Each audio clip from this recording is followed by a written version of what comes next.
Hello, I'm Captain Hargrove with the Richland Fire Department, here to talk to you a little bit about PulsePoint. About a month ago, we introduced PulsePoint to you. It's a smartphone app that allows you to find out if someone needs CPR within a half-mile radius of your location. It allows us to help save lives. And recently, Eric Senner got that notification on his phone. Eric, if you could just kind of talk to us a little bit about, I guess, what occurred.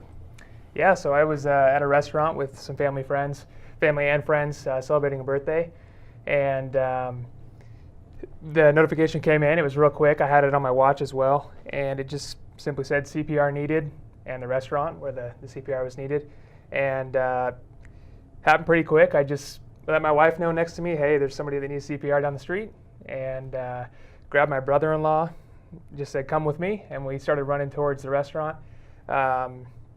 When we'd gotten there, walked in the front door, just basically asked the hostess there where's CPR needed. You know, had my phone out kind of trying to show her what was going on. She had pointed to the back, and sure enough, there was a lady back there that needed CPR. Somebody was already doing compressions, and there's probably a group of 3 or 4 folks around the individual. So I ran up, and at about that time, somebody had said, is anybody else CPR certified?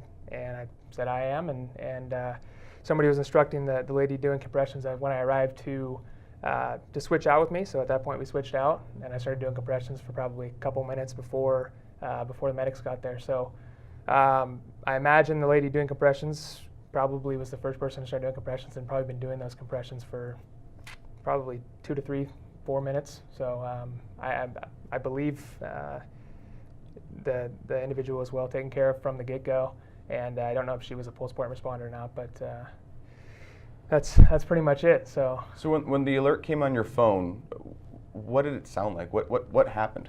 So everything was on vibrate. I actually probably wouldn't have checked my phone, but I had it on the watch, and I just happened to look at it and saw that.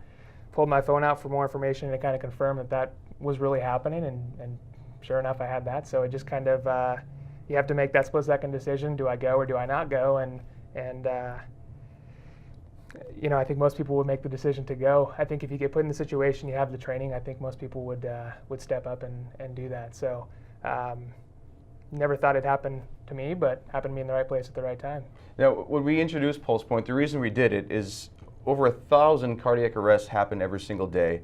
21% of those cardiac arrests happen within a public setting, and 49% of those cardiac arrests are witnessed. So what we found through studies and research and science, it's proven that if people receive early care, to include cardiac arrest, resuscitation, and AED use, they have a 3 times more likelihood chance of survival. Now, talking to you before, you had mentioned that you kind of just downloaded the app almost for fun. You never thought it would happen, right? Yeah, never really. As I downloaded it, I thought, what are the chances, you know? But I figured it's a city thing. We're rolling this out. We want to embrace it and get everyone else to get it. So let's do it and just have it for the sake of having it and supporting the app. And sure enough, it just happened to be right where I was. So. And part of our push, since this is new, is trying to get the word out there to let people know that this app is available, and it's useful, and it obviously will help save lives. But the other part of that too is people say, well, someone else is already responding, I don't think I'm needed. When you were doing CPR, you said you did it for 2 or 3 minutes. Is that taxing? Yeah, absolutely. There was, like I said, the woman there doing compressions before I arrived. I imagine she'd been doing it the whole time, and yeah, I imagine she was getting tired at that point. So having more people there to jump in when needed, definitely important. So to your point, I guess, yeah, everybody should respond if you're in the area. Okay, so what would you tell people that are hesitant, you know, should I download it, should I not download it? What would you say to those people that are kind of on the fence?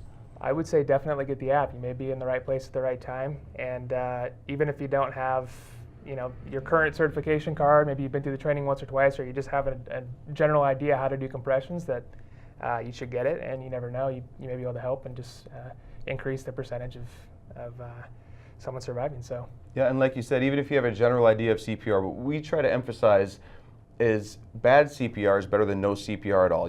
If someone has no pulse, you cannot hurt them with CPR. You can only help them with CPR. So I want to thank you for coming. I want to thank you for responding. What I can say is that the person did not have a pulse when you arrived.